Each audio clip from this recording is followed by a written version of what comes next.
Hi friends. నేను మీ నరసింహ. తెలుగు పల్లవి ఛానల్‌కి స్వాగతం. ఫ్రెండ్స్, ఈరోజు మనం చెప్పుకోబోయే కథ అర్హత. మానవ దేశపు రాజ్య సరిహద్దుల్లో దట్టమైన అడవుల్లో ఆశ్రమం ఏర్పరచుకొని కొంతమంది శిష్యులతో అరణ్యాన్ని తపోభూమిగా మార్చుకున్నాడు గౌతముడు. ఆయన సకల శాస్త్ర కోవిదుడు, తపస్సంపన్నుడు. ఆ దేశపు యువరాజు జయేంద్ర భూపాలుడు వేటకై వచ్చినప్పుడల్లా గౌతముని దర్శించుకొని ఆయన ఆశీస్సులు పొంది వెళ్తూ ఉండేవాడు. ఒకసారి రాజు ఆశ్రమానికి వచ్చినప్పుడు, స్వామి, తదనంతరం ఈ ఆశ్రమాన్ని నిర్వహించడానికి అర్హత గల శిష్యుణ్ణి ఎంపిక చేశారా అని అడిగాడు. దానికి గౌతముడు, మహారాజా, ఇదిగో ఈ సంవర్ధనుడే నా తర్వాత నా ఆశ్రమాన్ని అన్ని విధాలా చక్కగా నడిపించగల సమర్థుడు అన్నాడు. మహారాజు ఆ మునిపుంగవుని మాటలకు తలొగ్గి నమస్కరించి వెళ్ళిపోయాడు. మరునాడు గౌతముడు సంవర్ధనుని పిలిచి, నాయనా సంవర్ధన, నీవు అనుభవ జ్ఞానం కొరకు పుణ్యతీర్థాలను దర్శించిరా అని ఆశీర్వదించి పంపాడు.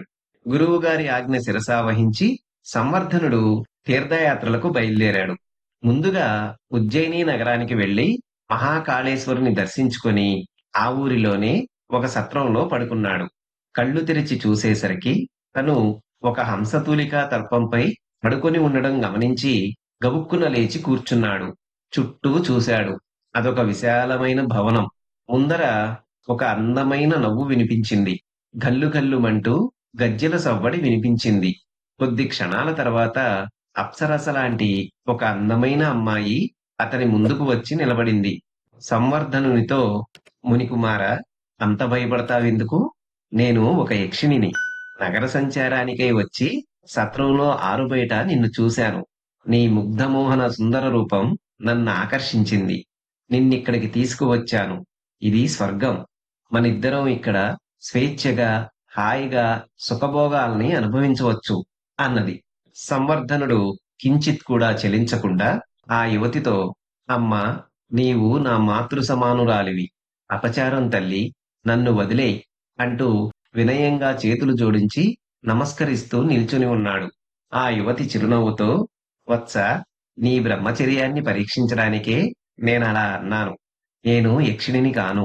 సాధారణ మానవ కాంతను, వేశ్యను. నీవు వెళ్ళవచ్చును అన్నది.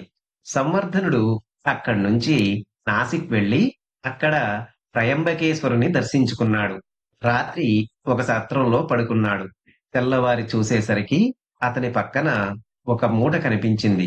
ఆ చుట్టుపక్కల ఎవరూ లేరు. కొంత దూరంలో ఒక యాత్రికుల గుంపు కూర్చుని కబుర్లు చెప్పుకుంటూ ఉండడం చూశాడు. వారిని సమీపించి, అయ్యా, ఈ మూట తమరిలో ఎవరిదైనానా అని అడిగాడు. వారందరూ మాది ఎవరిదీ కాదు అన్నారు. సంవర్ధనుడు ఆ ఊరి ధర్మాధికారి వద్దకు వెళ్లి ఆ మూటను అప్పగించాడు.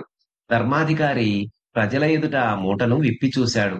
దానిలో అత్యంత విలువైన వజ్ర వైఢూర్యాలతో చేసిన బంగారు నగలు ఉన్నాయి. కళ్ళు జిగేల్మనేలాంటి అమూల్యమైన ఆ బంగారు నగలను మళ్లీ మూటగట్టి, ఈ నగల గురించి ఎవరూ పోయినట్లు ఫిర్యాదు చేయలేదు. కాబట్టి అతనికే దొరికినందువలన సంవర్ధనుణ్ణే తీసుకోమని గ్రామాధికారి చెప్పాడు. సంవర్ధనుడు అతనితో, అయ్యా, నేనీ నగలు ఏం చేసుకోను?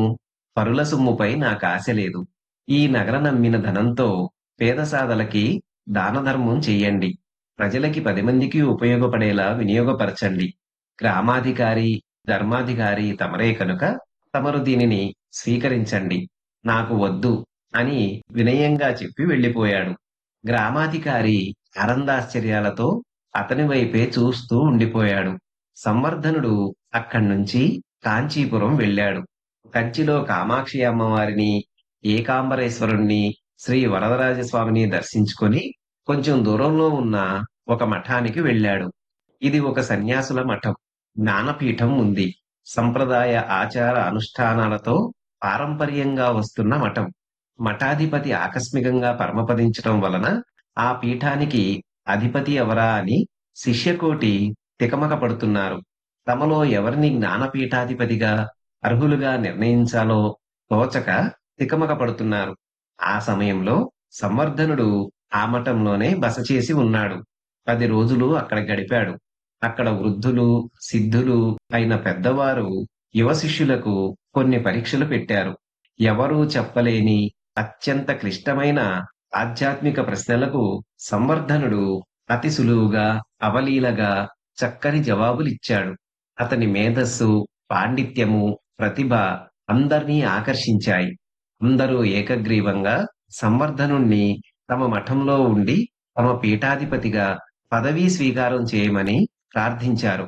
కాని సంవర్ధనుడు తను ఇంకా ఒక గురువుగారికి శిష్యుణ్ణేనని, గురువాజ్ఞతోనే తీర్థయాత్రలు చేస్తున్నానని, తనకు ఎలాంటి పదవులు, ఆధిపత్యాలు వద్దని చెప్పి వారి వద్ద సెలవు తీసుకుని వెళ్ళిపోయాడు. సంవర్ధనుడు తీర్థయాత్రలు ముగించుకొని తన ఊరికి వస్తూ ఉండగా దారిలో అల్లరిమూక అయిన కొంతమంది ఆటవీకులు అతని పైబడి దాడి చేశారు. అతని జంధ్యం తెంచి పిలక పట్టుకొని ఆడించి అల్లరి చేయసాగారు. సంవర్ధనుడు వారి చర్యలకు కొంచెం కూడా కోపగించుకోకుండా, నాయనలారా, మీకు వయసు పెరిగింది. కానీ చిన్నతనం, చిలిపితనం పోలేదు. ఇక చాలు, నన్ను పోనివ్వండి. కాలము, వయసు ఎగువ నుంచి దిగువకు ప్రవహించే జలపాతం లాంటివి. అవి ప్రవాహ వేగంలా గడిచిపోవడమే గాని తిరిగి వెనక్కి మళ్ళీ రావు. మీరు ఈ వయసులోనైనా మంచి విషయాలు నేర్చుకుని, మంచి పనులు చేసి 10 మంది చేత మంచివారు అనిపించుకోవాలి. వృధా కాలయాపన చేయక ఈ మానవ జన్మను సార్థకం చేసుకోండి నాయనలారా అని హితబోధ చేశాడు. తనని అన్ని విధాలా హింసలు పెట్టినా, కొట్టినా కూడా కోపగించుకోకుండా శాంతంతో, సహనంతో తమకి ప్రేమగా హితబోధ చేస్తున్న సంవర్ధనుడు వాళ్ళకి మామూలు మనిషిలా కాక సాక్షాత్తు బుద్ధ భగవానులా కనిపించాడు. చేష్టలుడిగి అచేతనులై అలాగే నిల్చుండిపోయారు. సంవర్ధనుడు మెల్లగా తనను విడిపించుకొని తన దారిన తాను వెళ్ళిపోయాడు.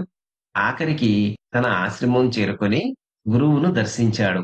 తీర్థయాత్రలు ముగించుకుని వచ్చిన శిష్యుణ్ణి ప్రేమాదరణతో ఆదరించి యాత్రా విశేషాలన్నీ అడిగి తెలుసుకున్నారు గురువుగారు. 4 రోజుల తర్వాత ఆశ్రమానికి తన తర్వాత తనంతటి వాడుగా, కార్యనిర్వాహకుడిగా ప్రకటిస్తూ ఒక సభ ఏర్పాటు చేశాడు. ఆ సభకి మాళవ దేశాధీశుడైన జయేంద్ర భూపతి ముఖ్య అతిథిగా విచ్చేశాడు. జయేంద్రుడు గురువుగారిని మరియు శిష్యగణాన్ని ఉద్దేశించి, గురువుగారు సంవర్ధనుడికి ఏ కఠిన పరీక్ష పెట్టకుండానే అతనిని యోగ్యుడని నిర్ణయిస్తే ఏమో అనుకున్నాను. కాని అతనికి నేను పెట్టిన అన్ని పరీక్షలలోనూ గెలిచి ఆరితేరాడు. అతను తీర్థయాత్రకు వెళ్ళే విషయం చారుల ద్వారా తెలుసుకొని, అతనికి తెలియకుండా అతన్ని అనుసరించి ప్రతి ఊరిలోనూ ఒక్కొక్క పరీక్ష పెట్టాను. సంవర్ధనుడు కామ, క్రోధ, లోభ, మద మాత్సర్యాలకి ఏమాత్రం లొంగక ఇంద్రియాలకు అతీతుడనిపించుకున్నాడు. కాంతా కనకములు, పదవులు లభించినా కూడా ఆశపడలేదు. క్రూర స్వభావం కలిగిన మదాంధులైన ఆటవిక జాతిని సైతం తన ప్రేమ, సహనాలతో మెప్పించి పరివర్తన కలిగించాడు. సంవర్ధనుడే ఉత్తమ శిష్యుడు, వందనీయుడును అని అన్నాడు.